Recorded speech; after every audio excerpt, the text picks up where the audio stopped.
அந்த காலத்தில் நாங்கள் படிக்கிற காலத்துல எல்லாம் இப்படி இருந்துச்சுன்னா செய்வினை திருந்த செய்யணும்னு சொல்லுவாங்க. ஆனால் இப்போ உள்ள ஆக்கள் படிக்கிறாங்க அப்படின்னு சொன்னால் செய்வினை திருந்தாம செய் ரெண்டு சொல்லி சொல்லிக்கிறாங்க. திருந்தாம செய் அதுக்கேற்ற மாதிரி தான் இப்போ உள்ள மக்கள் வாழ்ந்து கொண்டிருக்கிறாங்க. அதெல்லாம் வேற விஷயம். எங்க அந்த பழைய காலத்துக்குரிய ஜம்பர் வருமா இது எங்கட பாப்பா அவங்க வெள்ளாம காலத்துல போட்டுக்கிட்டு இருந்த அந்த சிறுவாலன்னு சொல்லுவாங்க. உங்களோட வாப்பாட எங்கட வாப்பாட காலத்துல சிறுவாலன் உண்மையான பேர் சிறுவால்.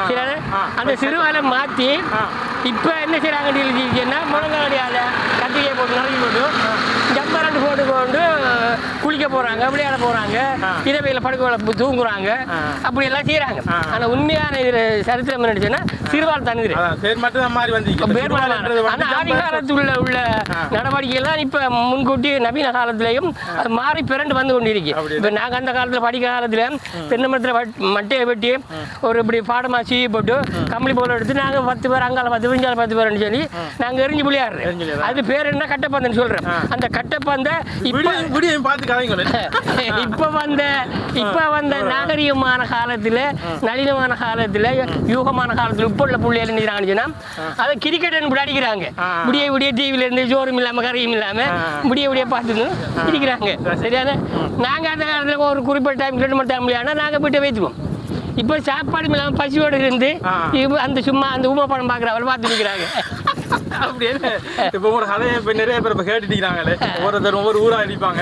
இருந்தாலும் அவங்களுக்கு ஒரு படிப்பினை அடிக்கும். படிப்பினாக்கும் அவங்க படிக்கிறேன் தெரிஞ்சுலாமா எந்தெந்த ஊர்ல இருக்கிறாங்க. ஒரு இருக்கிறார், இவர் இருக்கிறார் அலிக்கம்பு, அவர் இருக்கிறார் அருகம்பு, அவர் இருக்கிறார் கோமாரி, இவர் அக்கரைப்பாத்து, இவர் சாகாமு. அப்படி ஒவ்வொரு ஊர்ல இருந்து ஒவ்வொரு பேர் வந்துக்கிறாங்க. தொழிலுக்காக வந்துக்கிறாங்க. ஆனா தொழிற்சேவை கூட எல்லாரும் ஒற்றுமை தெரிஞ்சுக்கிறாங்க. வேற ஊர்ல இருந்து வந்தாலும் தொழிற்சேவை கூட ஒற்றுமை அடிப்படையில் செய்யறாங்க. இன்னும் ஒன்று வெள்ளாமைன்றது வந்து விவசாயம் என்றது எல்லாருக்கும் அதுல பங்கு இருக்கு. அல்லாஹ் அதுல ஒரு சதக்காவா செய்யுது.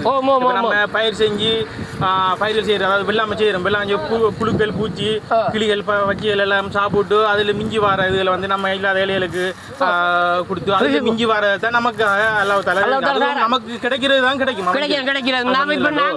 எல்லாருக்கும் அந்த பங்கு இருக்கு. கிளி பறவைகள் பச்சிகள் எல்லாம் அனைத்தும் உண்டுதான் நமக்கு கடைசியில் கிடைக்கிறது தான் நமக்கு கிடைக்கிறது. சில ஆண்டவர் விஷயம் பாருங்க, ஒரு வித்து எடுத்து நாம எறிகிறோம். அந்த ஒரு வித்து எத்தனை குட்டிகளை உருவாக்கணும் தெரியுமா? அது எந்த எவராலே முடியாத ஒரு சக்தி. கண்ணை மூடிக்கணும் பேசுறேன் நிற்கிறேன். ஆண்டவருக்கு தான் அந்த சக்தி இருக்கு, வேற எவருக்கும் கிடையாது. ஆனா மக்கள் அதை பயன்படுத்த தெரியாமலும் சில பேர் தான் போன போக்கில் போய் கொண்டிருக்கிறாங்க.